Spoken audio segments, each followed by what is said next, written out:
So good afternoon to all the dearest one of class 12th which are waiting for the video of haloalkane and haloarene.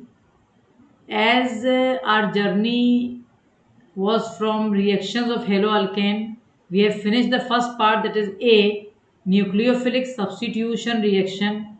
Second type of reaction we have finished in the previous lecture, that was elimination reaction, and now we are moving further for the next type, which is the last reactions of haloalkane, that is right C, reaction with metals. So now we will start with the C part. So all of you write C. ये last type के reactions हैं hello alkane के. Nucleophilic substitution बहुत से 7 या 8 videos चला उनका. Elimination का एक ही वीडियो चला, ज़्यादा मतलब नहीं था उसमें. और अब रिएक्शन विद मेटल्स भी आज अपन ख़त्म कर लेंगे. तो आप सब लोग सी डालेंगे. ये लास्ट और थर्ड टाइप का रिएक्शन है हेलो अल्केन का. तो please write down reactions with metals. ठीक है, यहाँ पर आप ध्यान में रखिए, जब हेलो अल्केन मेटल से रिएक्ट करते हैं तो सारे हेलो अल्केन रिएक्ट करते हैं मेटल से एक्सेप्ट फ्लोरीन, है ना. फ्लोरो अल्केन नहीं करते. और जब ये मेटल से रिएक्ट करते हैं तो जो कंपाउंड बनता है उन्हें कहा जाता है ऑर्गेनो मेटैलिक कंपाउंड. मेटल के लिए मेटैलिक, ऑर्गेनो फॉर ऑर्गेनिक यानी कार्बन. ठीक है, तब आप यहाँ मेरे साथ लिखेंगे डेफिनेशन जो लिखी हुई है, लिखें सब लोग. व्हेन हेलो अल्केन्स ब्रैकेट में एक्सेप्ट फ्लोरो अल्केन्स. ठीक है, when halo alkanes in bracket except fluoro alkanes react with metals, then new class of compounds are formed known as organometallic compounds. So again, when haloalkanes except fluoroalkanes react with metals, then new class of compounds are formed known as organometallic compounds. In them carbon metal bonds are there, मतलब उनके अंदर जो bond है वो metal और carbon के बीच में है. ठीक है, तो ये आपका डेफिनेशन हो गई कि जब भी ऑर्गेनिक कंपाउंड यानी कार्बन मेटल से जुड़ेगा तो जो कंपाउंड है उसका नाम है ऑर्गेनोमेटैलिक कंपाउंड. अब आप इनमें दो पढ़ेंगे अपन, दो ऑर्गेनोमेटैलिक कंपाउंड हम पढ़ रहे हैं. उसमें से पहला आप लिखेंगे, वन लिखेंगे आप सब. वन हमारा है ग्रिग्नार्ड रिएजेंट, और यहाँ पर अपन वेरी वेरी इंपॉर्टेंट डालेंगे क्योंकि ये वाकई में बहुत इंपॉर्टेंट है. ये वेरी वेरी इंपॉर्टेंट.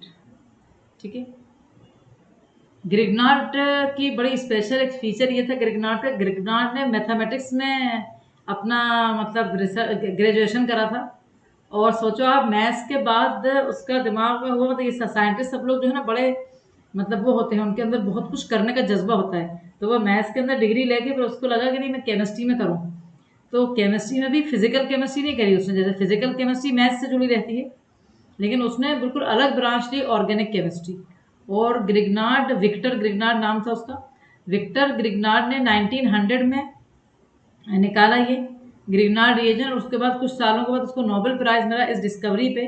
अगले साल मतलब इस साल भी और कॉम्पिटिटिव में भी आप देखेंगे कि इसने ग्रिग्नार्ड रिएजेंट के इतने यूज़ हैं कि ये पता नहीं कितने सारे कंपाउंड इससे ग्रिग्नार्ड रिएजेंट से बनते हैं. तो ये ग्रिग्नार्ड रिएजेंट है. अब ये होता क्या है, विक्टर ग्रिग्नार्ड को क्यों नोबेल प्राइज़ मिला, क्या इसकी खासियत है, ये क्या है, तो ये हम बता रहे हैं कि इसमें अल्काइल ग्रुप है और मेटल कौन सा लिया था उसमें, मैग्नीशियम. मतलब कोई सा भी ले सकता था, पर ग्रिग्नार्ड ने अपना काम मैग्नीशियम के साथ करा था. तो अल्काइल ग्रुप, मैग्नीशियम और हेलोजन. अल्काइल ग्रुप यानी अल्केन में से एच हटा दो, मैग्नीशियम और कोई सा भी हेलोजन एफ के अलावा, Cl Br या I. तो अब आप देखो क्या लिखा है मैंने, इट इज, क्या है वो, it is alkyl magnesium halide. लिख लो आप, it is alkyl magnesium halide. Formula क्या लिखा, आर फॉर अल्काइल, आर यानी एनी अल्काइल ग्रुप, मैग्नीशियम के लिए Mg और X के लिए हेलाइड. तो it is alkyl magnesium halide. ये RMgX जो है वो अल्काइल मैग्नीशियम हेलाइड है, ब्रैकेट में लिख दो. तो it is alkyl magnesium halide. ये याद कर लो सब लोग, ग्रिग्नार्ड रिएजेंट क्या है, अल्काइल ग्रुप, मैग्नीशियम ग्रुप और हेलाइड.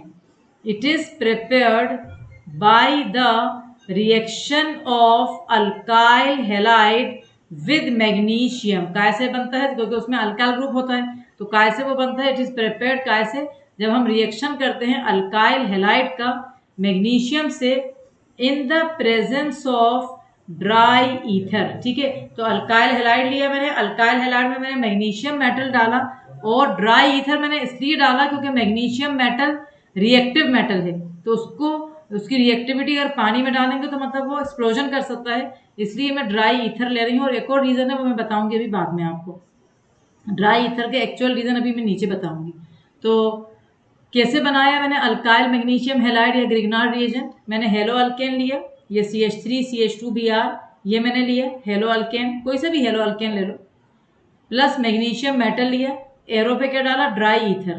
तो यहाँ पर Br और कार्बन के बीच में Mg को डालना है, जैसे क्या बनाया CH3 CH2 Mg और फिर Br, ethyl magnesium bromide, ethyl magnesium bromide. So जब whenever halo alkane, any halo alkane when reacts with magnesium, but when in the presence of dry ether, then ethyl magnesium bromide is formed. So this is the method of preparation of Grignard reagent. Understood? यहाँ तक समझ गए? उसके बाद एक star, देखो मैंने कितना बढ़िया एक चीज़ समझा रही हूँ आपको इस स्टार में। यहाँ पर अपन ने लिखा है कि इन GR यानी in Grignard reagent the bond between carbon and magnesium, मतलब दो तरह के बॉन्ड है, एक ही कंपाउंड है ग्रिग्नार्ड रिएजेंट पर उसमें दो तरह के बॉन्ड है, बड़ा स्पेशल है ये। कार्बन और मैग्नीशियम का बॉन्ड जो है वो कोवेलेंट है और मैग्नीशियम और हेलो का बॉन्ड जो है वो आयोनिक है। तो एक ही कंपाउंड में both the bonds are present. इस तरह का ऑब्जेक्टिव क्वेश्चन कोई भी बन सकता है, चार ऑप्शन दे दिए कौन सा कंपाउंड है जिसमें दोनों आयोनिक और कोवेलेंट है। तो इन GR the bond between carbon and magnesium, carbon और मैग्नीशियम वाला ये वाला इज कोवेलेंट। ठीक है, ये वाला बॉन्ड जो है वो कोवेलेंट है, बट हाईली पोलार। पोलार का मतलब जानते हैं, मतलब क्योंकि मैग्नीशियम हाईली पॉजिटिव है और कार्बन उसके मुकाबले में नेगेटिव है, तो पोलैरिटी आती है। while the bond between magnesium and halo atom is ionic। तो मतलब क्या कहा उसने, उसने कहा कि जो मैग्नीशियम और कार्बन के बीच का बॉन्ड है वो कोवेलेंट है और मैग्नीशियम और हेलो के बीच का जो बॉन्ड है वो क्या है, आयोनिक। तो इस तरह से ये मैंने बना के दिया है CH3 MgBr, ये बना के दिया CH3 MgBr। ये देखो आप CH3 पे पार्शियल नेगेटिव चार्ज आई और मैग्नीशियम हाईली इलेक्ट्रोपॉजिटिव है तो उस पर partial positive charge I, this bond is covalent. और ये Mg और Br ये बॉन्ड जो है वो आपका आयोनिक है, क्योंकि आप जानते हो कि जब हेलो एटम हेलोजन और जब ग्रुप 1 या 2 S ब्लॉक एलिमेंट जुड़ते हैं तो जो बॉन्ड बनता है वो आयोनिक बनता है। तो इस तरह से एक दफ़ा रिवाइज करते हैं, यहाँ से अपन लोग फिर से रिवाइज कर रहे हैं ये चीज़ कि ग्रिग्नार्ड रिएजेंट होता क्या, मतलब पढ़ क्या रहे हैं अपन रिएक्शन पढ़ रहे हैं विद मेटल्स। उसके अंदर हमने देखा कि हेलो अल्केन जो है जब रिएक्ट करते हैं मेटल से तो एक कंपाउंड बनते हैं जिनका नाम होता है ऑर्गेनोमेटालिक कंपाउंड्स। उनमें से पहला कंपाउंड हमारा ग्रिग्नार्ड रिएजेंट है, उसको साइंटिस्ट विक्टर ग्रिग्नार्ड ने निकाला था। उसका फॉर्मूला है अल्काइल मैग्नीशियम हैलाइड। बनता कैसे है, जब हेलो अल्केन को मैग्नीशियम मेटल से रिएक्ट करते हैं इन the presence of dry ether. इसके अंदर एक बड़ा स्पेशल बात है कि मैग्नीशियम और कार्बन वाला बॉन्ड जो है वो कोवेलेंट है, पोलार है, और मैग्नीशियम और हेलो वाला बॉन्ड जो है वो आयोनिक है। ठीक है, यहाँ तक हो गया। उसके बाद एक बहुत ही इंपॉर्टेंट क्वेश्चन आप लिखेंगे और यहाँ पर इस क्वेश्चन को अपन लिखेंगे वेरी वेरी इंपॉर्टेंट। यहाँ पर अपन इस क्वेश्चन के वहाँ लिख रहे हैं वेरी वेरी इंपॉर्टेंट क्वेश्चन है ये, लिखिए आप सब। Why it is necessary to avoid even traces of water और moisture from a Grignard reagent? A very good question. Why it is necessary to avoid even traces of water or moisture from a Grignard reagent? मतलब Grignard reagent को बिल्कुल पानी से दूर रखते हैं, या कोई भी कंपाउंड जो प्रोटॉन देता है, पानी यानी पानी क्योंकि वो प्रोटॉन देता है, किसी भी कंपाउंड भले वो पानी है या कोई भी कंपाउंड जो प्रोटॉन डोनर है, जैसे इथेनॉल है, आप सब जानते हो इथेनॉल का हाइड्रोजन बाहर चला जाता है, इथोक्साइड बनता है। अमीन है, अमीन का भी हाइड्रोजन चला जाता है। तो कोई भी कंपाउंड जो प्रोटॉन देने की एबिलिटी रखता है उससे हम दूर रखते हैं। क्योंकि अगर वो प्रोटॉन डोनर कंपाउंड से मतलब जुड़ेगा तो वो हाईली रिएक्टिव होता है ग्रिग्नार्ड रिएजेंट, वो प्रोटॉन डोनर से रिएक्ट करके अल्केन बना देता है। तो ये बहुत बहुत इंपॉर्टेंट है, ये जेई में हर जगह ये क्वेश्चन आता रहता है। आज ही जैसे जो अभी हुआ नीट का पेपर है, आपने पता है कि आप 13 को हुआ था, उसमें से बच्चे मुझे जो फीडबैक दे रहे हैं मेरे बच्चे, वो बोले कि मैडम केमिस्ट्री का पेपर ऐसा लग रहा था कि एक एक क्वेश्चन हमसे बन गया, क्योंकि हर चीज़ आपने पढ़ाई हुई थी और ऐसा लग ही नहीं रहा था कोई नई चीज़ है। तो आप इस बात पे फेथ करें, हमारे क्वेश्चन जो हम दे रहे हैं, जो हम इम्पोर्टेंट बता रहे हैं आपको, जो जो चीज़ें हम बता रहे हैं, अगर आपने उस पर फेथ करा तो आप बहुत मतलब फ्लाइंग कलर से आप यहाँ से निकलेंगे। आपका जो भी एम है वो आपका पूरा कंप्लीट हो जाएगा। तो क्या कह रहा है, why it is necessary to avoid even traces of water और moisture from a Grignard reagent. अब देखिए मैं आंसर एक दफा पढ़ूंगी, उसके बाद फिर आप लिख लेना। क्या लिखा है, बिकॉज जी आर यानी Grignard reagent is highly reactive and it reacts even with traces of moisture, बिल्कुल थोड़ा सा मॉइस्चर से भी रिएक्ट कर जाता है, विथ ट्रेसेस ऑफ मॉइस्चर और with any source of proton like ethanol, ethanol में जैसे ये एच है, ये source of proton, like amine, amine में एक एच है, टू फॉर्म हाइड्रोकार्बन। तो why, because G R is highly reactive and it reacts even with traces of moisture और with any source of proton to form hydrocarbon. अब इसका जैसे मैंने example दिया आपको, जैसे ये इथाइल मैग्नीशियम ब्रोमाइड है आपके पास, ये ग्रिग्नार्ड रिएजेंट है, पानी से रिएक्ट करके क्या हो रहा है, आप जानते हो कि पानी स्प्लिट कैसे होगा, एच और ओ एच में होगा। तो पानी का जो एच है ये ऐसे टूटेगा बेटा, देखो ऐसे, ध्यान रखना, ये ऐसे टूटता है। MgBr वाला पार्ट अलग हो जाता है, CH3 CH2 वाला पार्ट अलग हो जाता है। CH3 CH2 वाले पार्ट ने पानी में से H ले लिया यहाँ, और OH यहाँ आ गया, तो ये इथेन बन गया और MgBrOH, ethane plus MgBrOH।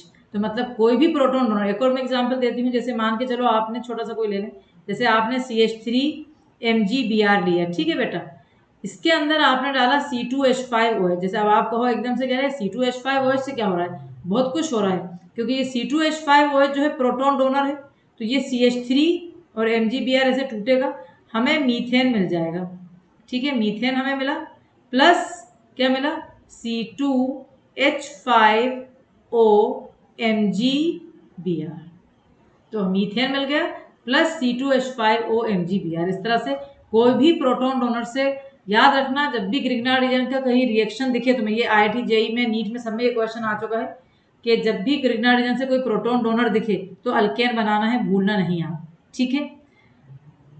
Due to this reaction, देखो मैंने क्या लिखा है इसके नीचे, ड्यू टू दिस रिएक्शन, ये द नहीं है, due to this reaction is, नहीं, due to this sorry, the reaction है ये, the reaction is carried out in dry ether. क्यों, क्योंकि अगर ड्राई ईथर नहीं ले रहे, मतलब पानी नॉर्मली एक्वा सॉल्यूशन में रिएक्शंस होते हैं, तो अगर हम एक्वा सॉल्यूशन में ले रहे हैं तो ग्रिग्नार्ड रिएजेंट रहेगा ही नहीं, बल्कि वो काय में कन्वर्ट हो जाएगा, वो कन्वर्ट हो जाएगा अल्केन्स में। तो इसलिए हम to avoid this we are taking the reaction where in the presence of dry ether. तो मुझे ऐसा लग रहा है कि मेरे बच्चों को बहुत अच्छी तरह ग्रिग्नार्ड रिएजेंट समझ में आ गया है। एक दफ़ा फिर से आपको बता दें जल्दी जल्दी अपन, ग्रिग्नार्ड रिएजेंट क्या होता है बेटा, अल्काइल मैग्नीशियम ब्रोमाइड, ये बनता है जब हेलो अल्केन मैग्नीशियम से रिएक्ट करता है इन the presence of dry ether.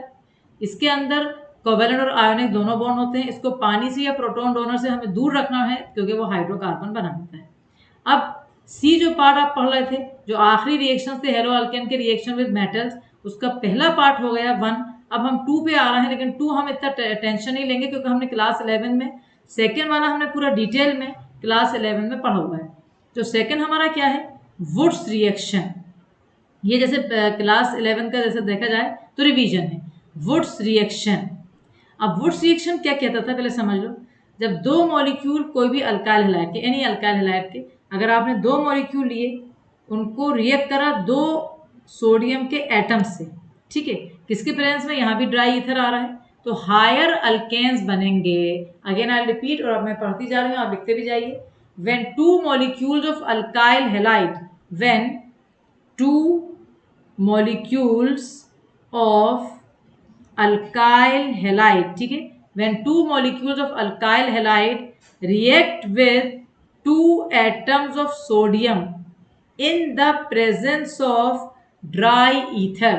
So when 2 molecules of alkyl halide reacts with 2 atoms of sodium in the presence of dry ether, then higher alkanes are formed. ठीक है, तो when 2 molecules, जब 2 molecules alkyl halide के 2 atom sodium से react करेंगे किसके presence में, in the presence of dry ether के, then higher alkanes are formed. अब इसका देखो एग्जांपल ले रहे हैं यहाँ पर, ये आपने CH3Br लिया हेलो अल्केन, ये आपने CH3Br लिया, 2 अल्काइल हैलाइड ले लिए किसके प्रेजेंस में, 2 एटम्स ऑफ सोडियम के किसके प्रेजेंस में, इन द ड्राई ईथर। तो अब क्या हो रहा है यहाँ पर, ध्यान से देखेंगे आप, अगर समझना चाह रहे हैं तो बहुत अच्छी तरह देखेंगे आप, ये Br है ना, ये Br और ये 2Na और ये Br, ये सब के सब चले गए, ये पूरे के पूरे चले गए अलग, और ये CH3 और CH3 जुड़ा आके तो इथेन प्लस 2NaBr। तो फ्रॉम ब्रोमोमीथेन कन्वर्जन में भी काम आ सकता है। फ्रॉम ब्रोमोमीथेन अगर आपको इथेन में जाना है तो आप वुड्स रिएक्शन करेंगे। जब भी कोई हेलो अल्केन का जो प्रोडक्ट में डबल है जितने कार्बन है उसमें, तो यानी वुड्स रिएक्शन एक बहुत अच्छा ऑप्शन है। ठीक है, सोडियम के प्रेजेंस में, ड्राई ईथर के प्रेजेंस में।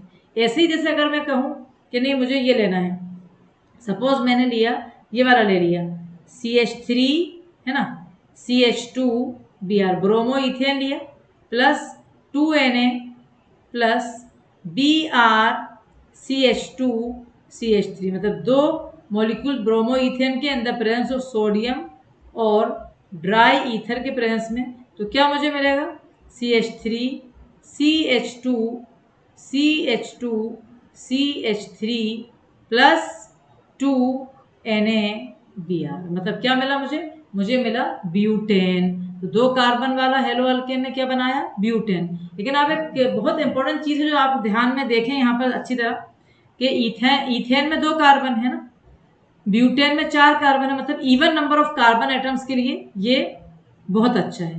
मतलब Wurtz reaction is preferred for the preparation of even number of alkanes, but odd number of alkanes के लिए नहीं है। तो अपन लिखेंगे यहाँ पर ऐसे करके लिख देंगे, preferred for the preparation of even पे underline any number of alkanes. ठीक है, लेकिन अब यहाँ क्वेश्चन मार्क लग रहा है हमारे दिमाग में कि भाई ऐसा क्यों है, इवन नंबर ऑफ अल्केन्स की क्या खासियत है, क्यों Wurtz reaction odd number of alkanes के लिए अच्छा नहीं माना जाता। क्योंकि यहाँ जब ऑड नंबर लोगे तो मिक्सचर ऑफ अल्केन्स बनेगा और उसको अलग नहीं कर पाएंगे, क्योंकि अल्केन जैसे मीथेन इथेन ब्यूटेन, इनके बॉइलिंग पॉइंट, इनके मेल्टिंग पॉइंट, इनकी प्रॉपर्टीज सिमिलर होती हैं, तो उनको अपन सेपरेट नहीं कर सकते। ये चीज मैंने देखो अलग से स्टार में लिखी है, इस स्टार पे भी आप वेरी इंपॉर्टेंट डालें, ये भी इंपॉर्टेंट है। WR यहाँ स्टैंड कर रहा है वुड्स रिएक्शन को, तो कह रहे हैं WR is not preferred for the preparation of odd number of alkanes. Woods reaction in WR यानी Woods reaction is not preferred for the preparation of what? Of odd number of alkanes, because mixture of alkanes are formed and their separation becomes difficult। क्योंकि अगर आप odd number of alkane लग रहा है आपको बन जाएगा, लेकिन उसके साथ और भी कुछ बनेगा, इसलिए वो सारों के melting point, properties, boiling point, density सब एक जैसी होगी, you can not separate them easily. अब इसका मैंने एक बहुत अच्छी एग्जांपल डिपेक्ट करी है यहाँ पर आपके सामने, आपको मैं बता रही हूँ ये एग्जांपल, 1 मिनट देखेंगे आप। देखिए मैंने क्या करा, जैसे मुझे प्रोपेन बनाना है, सपोज ये ऑड नंबर ऑफ अल्केन है 3 कार्बन, तो मुझे एक ब्रोमो इथेन लेना होगा, ब्रोमो मीथेन, और एक मैंने ब्रोमो इथेन ले लिया। ठीक है, तो I took bromo methane and ethane plus 2Na Br 2Na और Br, ये 2Na Br बन गए, यहाँ तो कोई टेंशन नहीं आया। अब ये CH3 और ये 2 कार्बन, तो ये टोटल मतलब मिलाया तो प्रोपेन बन गया। तो बच्चे को ये लग रहा है कि मैडम प्रोपेन बन तो गया, और आप लिख रहे हो यहाँ के प्रीफर नहीं है। अरे बेटा प्रीफर इसलिए नहीं है, आपको देखने में लग रहा है कि ये एक मॉलिक्यूल है ब्रोमोमीथेन का, लेकिन अपन एक मॉलिक्यूल कभी नहीं लेते, अपन लेते हैं मोलार रेशियो में 1 मोल। जैसे मैंने 1 मोल ऑफ ब्रोमोमीथेन लिया, 1 मोल ऑफ ब्रोमोमीथेन में एवोगाड्रो नंबर ऑफ ब्रोमोमीथेन है। ऐसे ही मैंने 1 मोल ऑफ ब्रोमो इथेन लिया, उसमें भी Avogadro number of bromo ethane है। तो ये जो Avogadro number of bromo methane और ब्रोमो इथेन है, तो उसमें क्या हो रहा है, ये बहुत सारे हैं मेरे पास, तो ये 2 मिलके ईथेन बना देंगे, ये दो मिलके ब्यूटेन बना देंगे, और जब ये और ये मिलेंगे तो प्रोपेन बना देंगे। तो प्रॉब्लम कहाँ आ रही है कि खाली प्रोपेन नहीं बन रहा, प्रोपेन के साथ ईथेन और ब्यूटेन भी बन रहा है। समझ आई? ये CH3Br एक और CH3Br, ये देखा आपने ईथेन। ऐसे ये C2H5Br एक और C2H5Br butane and then propane also. ये आप एग्जाम्पल लिखेंगे जल्दी से अपनी कॉपी में। CH3Br plus 2Na plus BrC2H5 है ना, किसके प्रेजेंस में? ड्राई ईथर के प्रेजेंस में क्या दे रहा है आपको? ये प्रोपेन दे रहा है प्लस 2NaBr। तो पूरा रिएक्शन आप डाल दें जल्दी से, लेकिन साथ में क्या लिखेंगे आप? Here ethane and butane are also formed, ethane and butane are also form. खाली आपके पास प्रोपेन नहीं बनेगा, बल्कि आपके पास ईथेन और ब्यूटेन भी बनेगा। तो ये आपका, इस तरह से मैं आपको बहुत ही प्राउडली अपन कह सकते हैं कि now we can say that we have finish the reactions of halo alkane, जो कि कब से चल रहे हैं। टोटल मिला के अगर वीडियो देखो 9 लेक्चर में अपन ने हेलो अल्केन, कभी हेलो अरीन के रिएक्शन शुरू नहीं हुए हैं, अभी सिर्फ हेलो अल्केन के रिएक्शंस अपन ने खत्म करे हैं। कितने वीडियोस में? 9। लेकिन है उसका वर्थ, एक एक वीडियो का वर्थ है, एक एक वर्ड जो बोला जा रहा है उसकी इंपॉर्टेंस है। अब हम शुरू करेंगे, रिएक्शन ऑफ हेलो अल्केन खत्म हो गए, अब अपनी नेक्स्ट हेडिंग डलेगी बेटा। ये देखिए आपकी नेक्स्ट हेडिंग क्या है? आपकी नेक्स्ट हेडिंग है रिएक्शंस ऑफ हेलो अरीन। आपकी नेक्स्ट हेडिंग है रिएक्शंस ऑफ हेलो अरीन। सब लोग साइड हेडिंग डालेंगे, reactions of halo Areen, this will be your side heading. इसके अंदर आप ध्यान रखेंगे, जैसे वहां पर भी रिएक्शन ऑफ हेलो अल्केन में आपका ए जो था वो था न्यूक्लियोफिलिक सब्स्टिट्यूशन रिएक्शन, यहाँ पर भी ए जो हमारा है वो न्यूक्लियोफिलिक सब्स्टिट्यूशन रिएक्शन है। वहां पर बी एलिमिनेशन रिएक्शन था, यहाँ पर बी होगा इलेक्ट्रोफिलिक सब्स्टिट्यूशन रिएक्शन।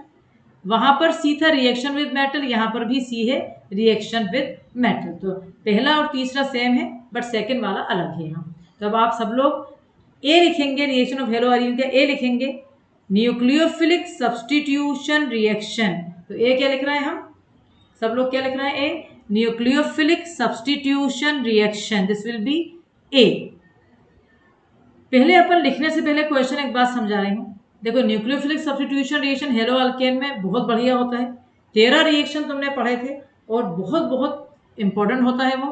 और रिएक्शन याद है वाले, with water, with alcohol, with alkoxide, ये सारे जो पढ़े थे, with amine 1 degree 2 degree 3 degree, with NaI, ये सारे पूरे 13 थे वो।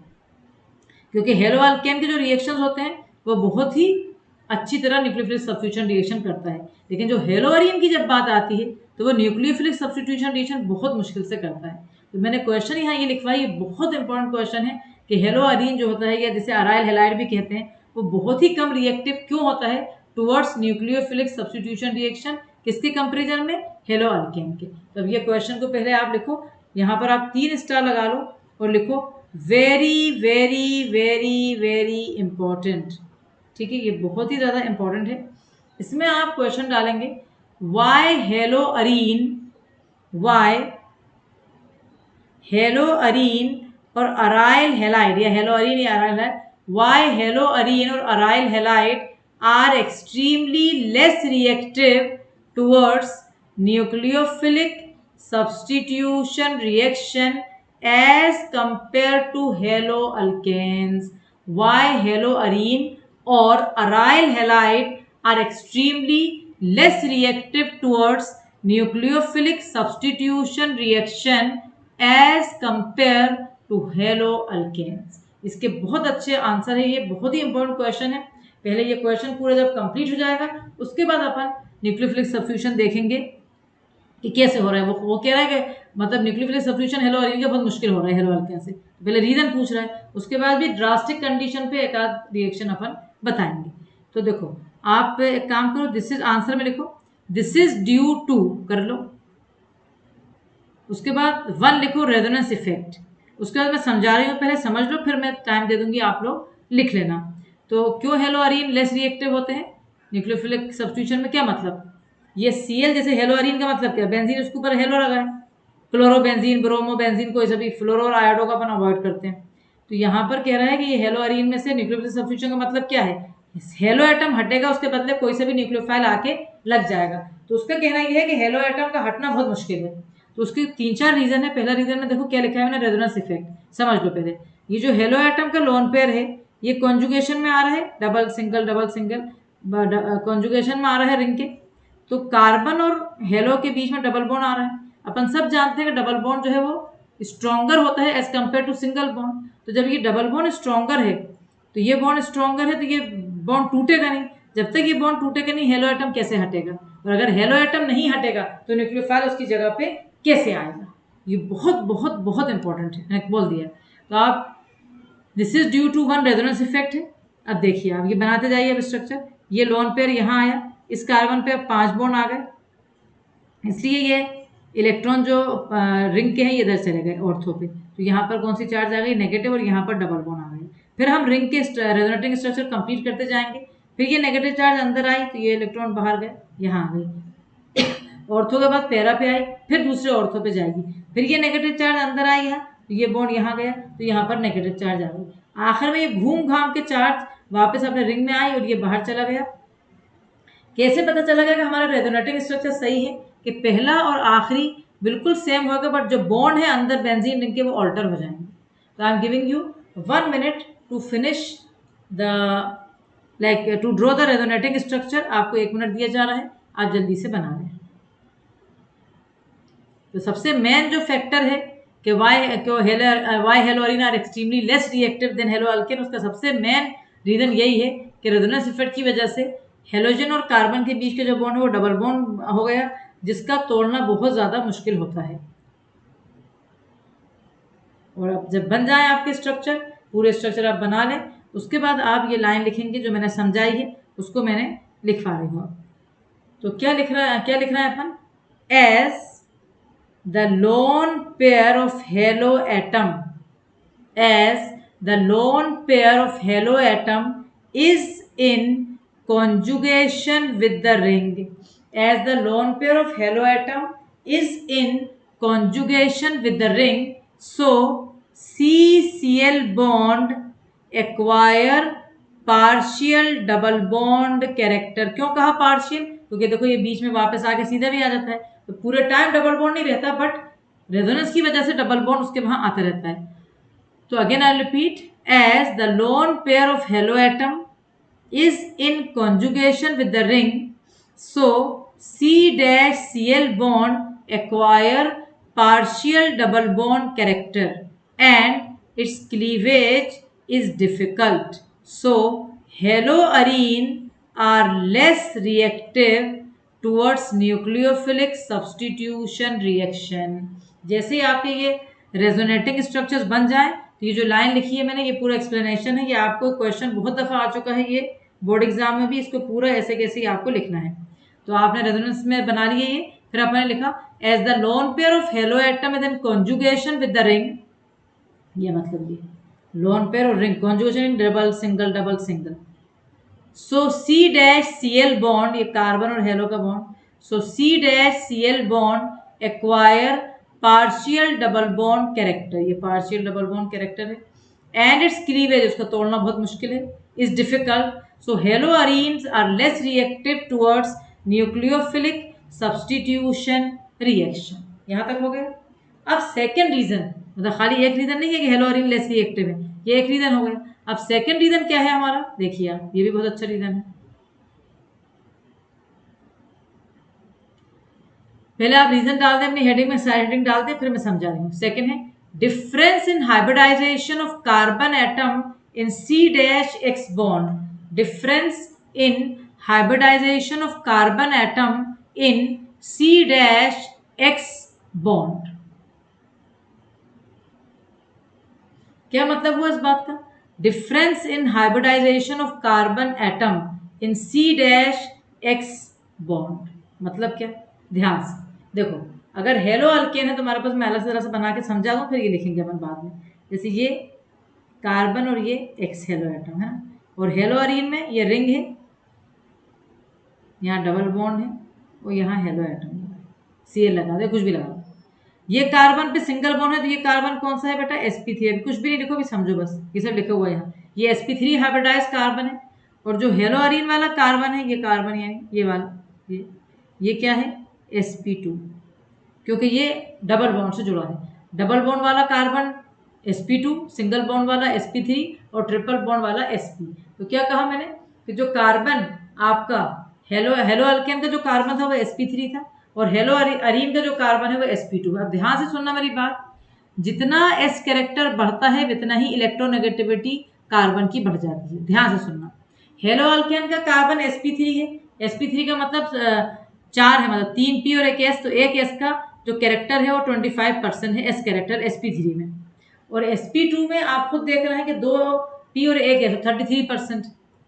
तो जितना हाइब्रिड ऑर्बिटल यानी sp2 sp3 सब हाइब्रिड ऑर्बिटल है, जितना हाइब्रिड ऑर्बिटल में s कैरेक्टर ज्यादा होता है इतनी ही वो इलेक्ट्रोनेगेटिव ज्यादा हो जाती है, मतलब इट बिकम्स मोर इलेक्ट्रोनेगेटिव। वो कार्बन, ये वाला जो कार्बन है sp3 वाला, इसमें s कैरेक्टर कम है तो ये लेस इलेक्ट्रोनेगेटिव है as compare to the carbon of halo arene which has sp2, तो इट इज मोर इलेक्ट्रोनेगेटिव। जब ये ज्यादा इलेक्ट्रोनेगेटिव है तो क्या करेगा, ये अट्रैक्ट करेगा ये इलेक्ट्रॉन पेयर जो C और X के बीच के हैं, ये C और X के बीच के जो इलेक्ट्रॉन है इनको ये अपनी तरफ मतलब मजबूती से पकड़ा रहेगा, है ना।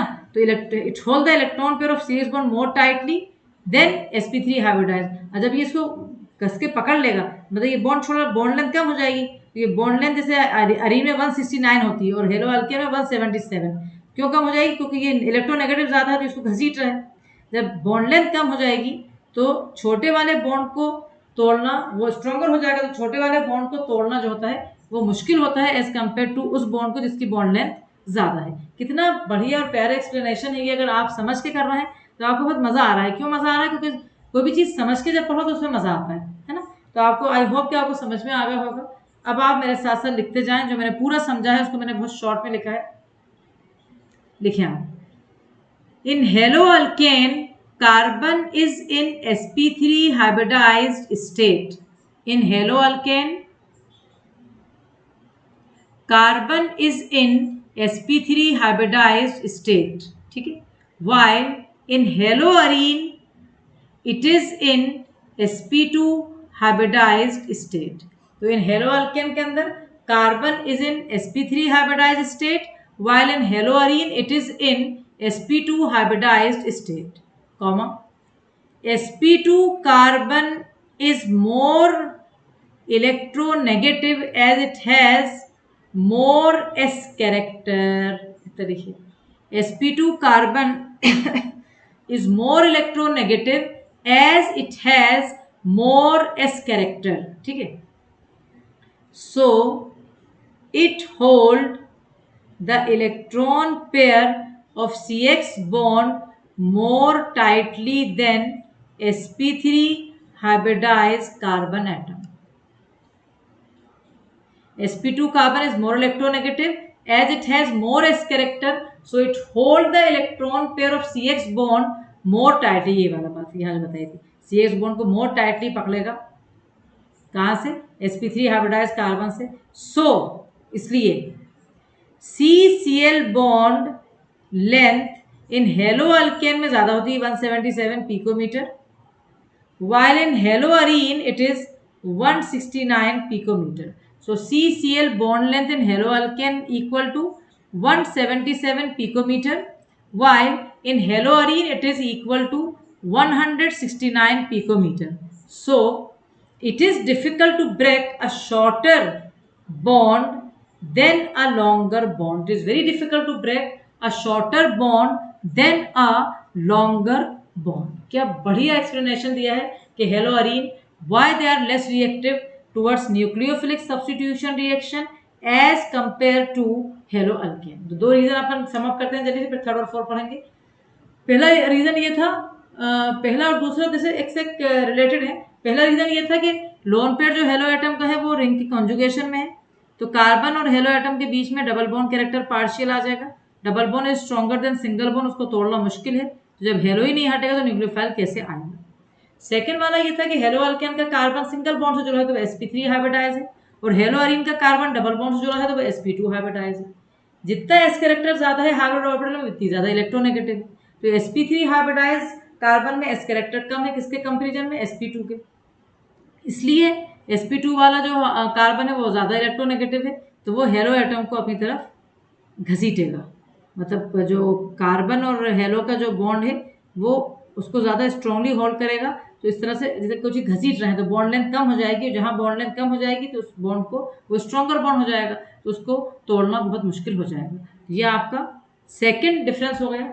अब आप लोग क्या करेंगे, थर्ड डिफरेंस जो दिया जा रहा है उसका साइड हेडिंग डालेंगे। थर्ड की अपन लोग 3 लिखेंगे साइड हेडिंग में।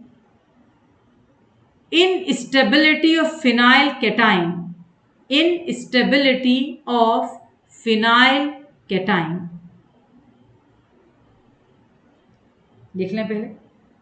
अब ये भी समझा रही हूं मैं, ध्यान से देखिए, मैं अलग से यहाँ समझा देती हूँ फिर मिटा दूंगी। जैसे आपके पास, हम लोग ध्यान से देखेंगे, जैसे आपके पास ये हेलो अरीन था, ठीक है। मान के चलो कोई ड्रास्टिक कंडीशंस है, बहुत मतलब प्रेशर डाल दिया, हीट कर दिया, टेम्परेचर डाल दिया, बहुत कुछ कर दिया, तो हेलो एटम निकल गया suppose.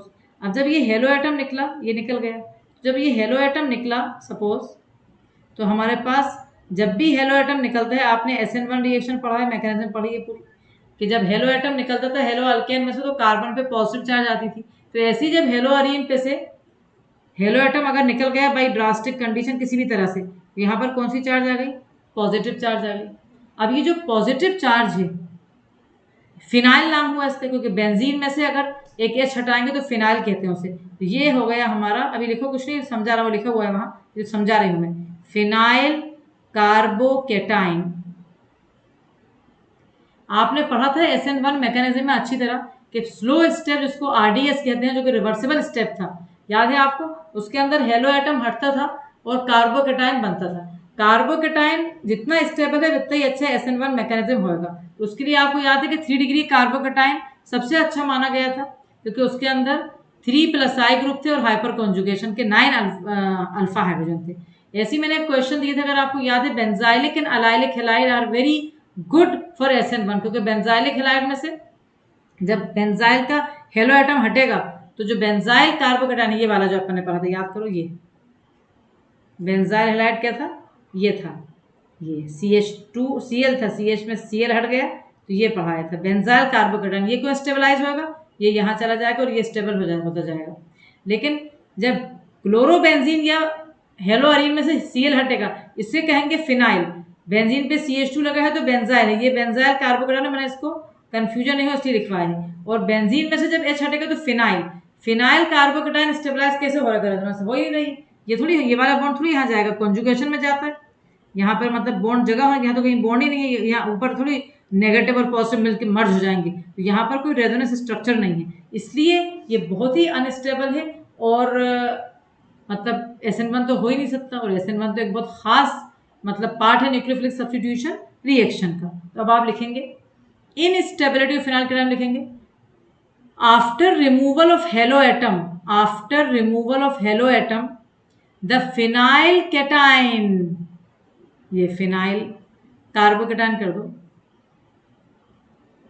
The phenyl carbocation formed is not stabilized by resonance, ठीक है। तो क्या लिखा अपन ने, after removal of halo atom the phenyl carbocation formed is not stabilized by resonance, ये बना दिया मैंने। So SN1 mechanism is not possible, इसलिए SN1 मैकेनिज्म जो है वो पॉसिबल नहीं है। सो आई होप कि आपको ये वाला मतलब थर्ड वाला भी समझ में आ गया, जिसका नाम था इनस्टेबिलिटी ऑफ फिनाइल कैटाइन। आप सोचो आपका क्वेश्चन यहाँ से शुरू हुआ है, ये सब अपन उसी क्वेश्चन के आंसर लिख रहे हैं कि वाई हेलो, अपन ने जैसे वो कह रहा है कि न्यूक्लियोफिलिक सब्स्टिट्यूशन रिएक्शन पढ़ेंगे, बट पढ़ने से पहले इतने नखरे दिखा रहा है, इतनी बातें कर रहा है कि नहीं मैं तो न्यूक्लियोफाइल नहीं हटेगा, मतलब मेरा हेलो नहीं हटेगा, मैं न्यूक्लियोफाइल आने के लिए बहुत सारा स्टाइल मार रहा है, ये करेंगे वो करेंगे, वो सब अगले लेक्चर में पढ़ेंगे कैसे। लेकिन अभी तो अपन सिर्फ ये समझा रहे हैं कि हेलो अरीन जो है लेस रिएक्टिव क्यों है, ये समझा रहे हैं। तो ये समझाने के लिए रेजोनेंस इफेक्ट हो गया, difference in hybridization of carbon atom in CH bond हो गया, इनस्टेबिलिटी ऑफ फिनाइल कैटाइन हो गया।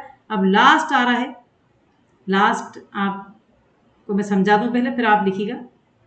देखिए लास्ट वाले में क्या है कि आपका ये जो क्लोरोबेंजीन है ना, ये इलेक्ट्रॉन रिच स्पीशी है, क्यों है, क्योंकि इतने सारे बॉन्ड हैं, तो ये बढ़िया इलेक्ट्रॉन रिच स्पीशीज दिख रही है हमें, सभी को दिख रही है, हमें नहीं, सबको दिख रही है।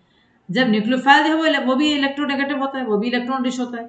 तो जब दो नेगेटिव, जब न्यूक्लियोफाइल यहाँ आएगा, भले हेलो हट भी रहा है लेकिन मुश्किल से आएगा, क्योंकि अंदर जो है ना इलेक्ट्रॉन भरे हुए हैं, तो ये जो इलेक्ट्रॉन अंदर भरे हुए हैं ये रिपेयर करेंगे उस न्यूक्लियोफाइल को। तो अब आप देखो जो मैंने बोला है उसके बारे में मैं इधर पढ़ दूं, फिर आप लिख लेना। As the haloarene is electron rich, so there is a repulsion between nucleophile and haloarene. तो लिख लो एक point, as the haloarine is electron rich, as the haloarine is electron rich, so there is a repulsion between Nu यानी nucleophile and haloarine. There is a repulsion between nucleophile and haloarine. तो ये सारे अपने ये reason हो गया। अब अपन ये चारों रीजन दिमाग में बैठ गए। अब अगली क्लास में अपन क्या पढ़ेंगे, जैसे आपने हेडिंग डाली है न्यूक्लियोफिलिक सब्स्टिट्यूशन रिएक्शन, यकीनन आप न्यूक्लियोफिलिक सब्स्टिट्यूशन रिएक्शन पढ़ेंगे, लेकिन वो अपन ज़्यादा नहीं पढ़ेंगे, सिर्फ NOH से पढ़ेंगे। ड्रास्टिक कंडीशन में, डिफरेंट कंडीशंस में अगली क्लास बहुत इंपॉर्टेंट है, उसके अंदर हम न्यूक्लियोफिलिक सब्स्टिट्यूशन रिएक्शन पढ़ेंगे हेलोअरीन के, उसके मैकेनिज्म भी पढ़ेंगे। अब चैप्टर बिल्कुल एंड की तरफ जा रहे हैं, आप सब बहुत अच्छी तरह इसको रिवाइज करें, क्योंकि अब इसके जैसे आपको पता है कि रजिस्टर्ड बच्चों के सारे टाइम टेस्ट होते रहते हैं। अभी तक के मतलब DSC क्लासेस में और DSC टीम में आप सोचो कि 54 टेस्ट हो चुके हैं। कितना ब्लेस्ड हैं वो बच्चे जो रजिस्टर्ड बच्चे हैं और जो दे रहे हैं टेस्ट। 54 टेस्ट हो चुके हैं, और इतने जो बच्चा टेस्ट देगा यकीनन वो फाइनल में टॉप कर जाएगा। तो अब अपन का मतलब मैं इसलिए ये बात बोल रही हूँ क्योंकि हेलो अल्केन अरीन एंड पे आने वाला है, तो अब उसके भी टेस्ट शुरू हो जाएंगे। इसलिए आप लोग बहुत अच्छी तरह रिवाइज करें, इसको बहुत अच्छी तरह पढ़ें, और ये नहीं भूलें जैसे कि हर दफ़ा कहा जाता है कि आप अपनी नॉलेज को शेयर करें बहुत से लोगों में। आप चैनल को सब्सक्राइब करना नहीं भूलें, और आप वीडियो को लाइक तो करते ही होंगे, क्योंकि यकीनन DSC टीम में doctor Amina classes HOD chemistry की केमिस्ट्री का लेक्चर को लाइक नहीं करा तो मतलब ये कि आपने कुछ अधूरा काम करा है। तो with this quote I want to finish today's lecture, and I hope all of you to remain healthy, fit and safe. So bye bye to all the dearest one of DSC group. Bye.